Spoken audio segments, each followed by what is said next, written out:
இயேசுநாதன் வணக்கமாகும். கர்த்தர் மனித அவதாரம் எடுத்து பரம ரகசியத்தில் பரிசுத்த கன்னிமரியாயின் மகிமையை விளக்குகின்றது.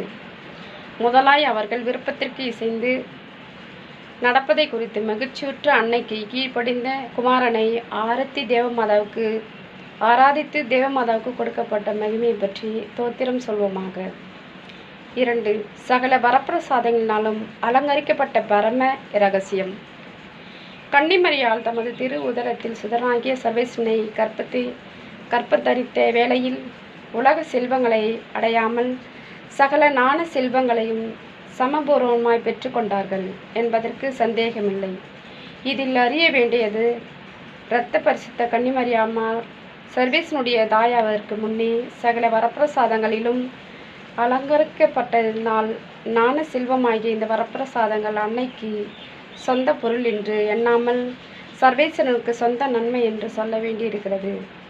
அன்னை தேவதாயாரான பின்னர் சகல ஞான வரப்பிரசாதங்களுக்கு காரணமாய் இருக்கின்ற சுதனாகிய சர்வேஸ்வரன் அன்னையின் மைந்தர்களால் அவர் கொண்டிருக்கின்ற ஞான மகிமையெல்லாம் நன்மைகளை எல்லாம் பங்கிடும் மத்தியஸ்தியாக விளங்குகின்றார்கள். அன்னை அப்படி இருக்க கன்னிமரியால் மோட்ச நன்மைகளை நமக்கு பகிர்ந்து கொடுக்கின்றார்கள் என்பது பற்றி நம்பிக்கையோடு நமக்கு தேவையான வரப்பிரசாதங்களை மிகுந்த தாட்சியுடன் அன்னையிடம் கேட்போமாக. சுதனியாகிய சர்வேஸ்வரன் மனித அவதாரம் எடுத்து உற்பவித்த நேரத்தில் கன்னிமரியால் மற்ற மனித ஆண்டவருக்கு அடிமையாய் இருந்தாலும் தமது தேவத்தாய் தவத்திலும் தன்னை சுதந்திரவனால் சகல மோட்சவங்களால் வணங்கியுள்ளார். அப்படிப்பட்ட தன்மை எவ்வளவு மேன்மையாய் இருக்கிறது என்று சொல்ல வேண்டுமானால் சர்வேஸ்வரன் அன்றி வேறொருவராலும் சொல்ல முடியாது. சம்மனசுகள் முதலாய் அன்னைக்கு குறித்து சகலமும் பிரசங்கம் செய்த அன்னையுடைய உன்னத தன்மையை சொல்லி காட்டுவதற்கு துடித்தாலும் தகுந்த விதமாய் அன்னையை கொண்டாடவும் புகழவும் சக்தியவர்களாயிருப்பார்கள். இப்பேற்பட்ட மகிமையும் வளமும் உள்ள பரம தேவதையை நாமும் நம்மால் கூட்டின மட்டும் ஸ்தோத்திரமானால் அன்னை நமக்கு தேவையான உதவிகளை கொடுக்க தவறமாட்டார் என நம்பிக்கையாய் இருக்கிறோம். ஜெபம். பெண்களுக்குள் ஆசீர்வதிக்கப்பட்டவளே, சகல வரப்பிரசாதங்களுக்கும் காரணமாய் இருக்கின்ற இயேசுநாதர் நீர் பெற்றிருந்தனால் சகல ஞான செல்வங்களும் உடையவர்களாகிய அவைகளை மனிதருக்கு கொடுக்க உமக்கு வல்லமும் மனதும் இருப்பதை பற்றி நான் மகிழ்ச்சியுட்டு ஆறுதல் அடைகிறேன். ஆகையால் என் ஆத்மத்தையும் சரீரத்தையும் உமக்கு ஒப்புக் கொடுக்கிறேன். தேவரீர் என் எளிமைத்தனத்தை பார்த்து இறங்கி என் ஜீவிய காலத்திலும் மரண வேளையிலும் எனக்கு வேண்டிய அனுகிரகங்களை கொடுக்க வேண்டும் என்று உம்மை மன்றாடுகிறேன். இத்தனத்தில் அடிக்கடி சொல்ல வேண்டிய சோதர செபமாலையாவது இயேசு கிறிஸ்துவின் திரு வாக்கு தத்தங்களுக்கு நாங்கள் பாத்திரமாய் இருப்பத்தக்கதாக தேவதாயை எங்களுக்காக வேண்டிக் கொள்ளும்.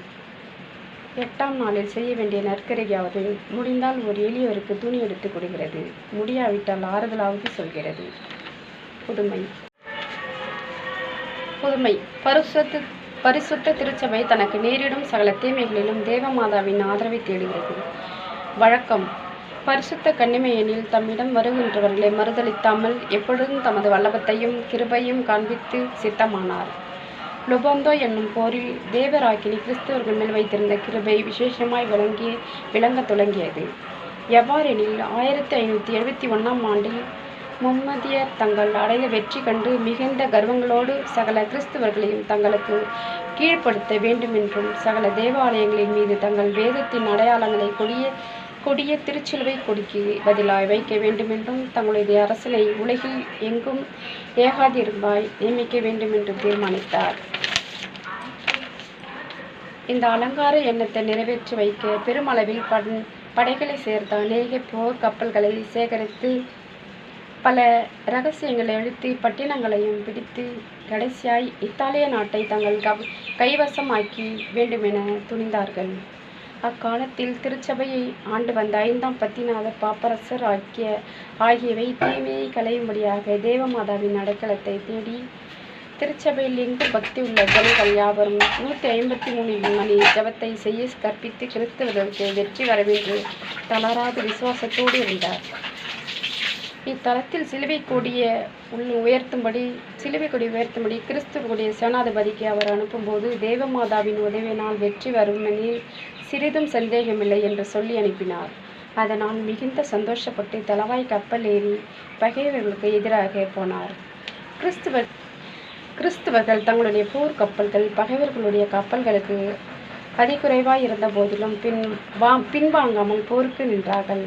போர் தொடங்கும் நேரத்தில் பாப்பானவர் அனுப்பின சிலுவை கொடியை உயர்த்தப்படி கொண்டு கிறிஸ்துவுடைய போர் வீரர் எல்லோரும் சாஷ்டாங்கமாய் விழுந்து இயேசு கிறிஸ்து நாதருடைய பரிசுத்த கன்னிமரியாவின் திருநாமங்களையும் உச்சரித்து தேவ காரியங்களுக்காக எங்களுடைய இரத்தமெல்லாம் சிந்த தயாராக இருக்கிறோம் என்று வார்த்தைப்பாடு கொடுத்து மிக்க மகிழ்ச்சியோடு தைரியத்தோடு எழுந்திருந்து பகைவர்கள் மேல் சிங்கங்களைப் போல் வீழ்ந்தார்கள்.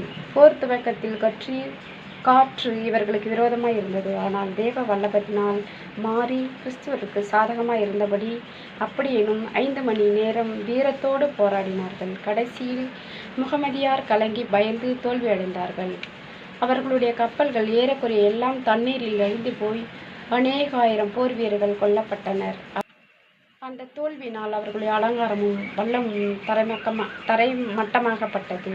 இத்தகைய பெரிய யுத்தம் நடக்கும் வேளையில் அச்சிஷ்ட பாப்பானவர் தமது ஆலோசனையுடன் ரோமபுரியில் சில காரியங்களை பற்றி பேசிக் கொண்டிருந்தார். அப்பொழுது பரிசுத்த தந்தை திடீரென ஆலோசகரை நோக்கி கிறிஸ்துவர்கள் வெற்றி அடைந்தார்கள், சர்வேஸ்வரனுக்கு ஸ்தோத்திரம் சொல்வோம் வாருங்கள் என்றார். இவர் தூரதிஷ்டியினால் கண்டறிந்த மெய்யாகவே அதே நிமிடத்தில் நிறைவேறியது. பரமதேவதாயின் அனுகிரகத்தினால் இந்த அற்புத வெற்றி கிட்டியது என அறிந்து கிறிஸ்துவர்களின் சகாயமை எங்களுக்காக வேண்டிக்கொள்ளும் என்று வார்த்தைகளை தேவமாதாவின் பிரார்த்தனையில் சேர்க்கவும். புனித ஜெபமாலை மாதாவின் திருநாள் அக்டோபர் மாதம் 7ஆம் தேதி அதற்காக கொண்டாடப்படவும் வேண்டுமென கட்டளையிட்டார். கிறிஸ்துவர்களே, நீங்கள் படும் இன்னல் இடைஞ்சல்கள் உங்களுக்கு அடைக்கலமான ஜெபமாலை மாதாவை பக்தியோடு மன்றாடுவீர்களாக.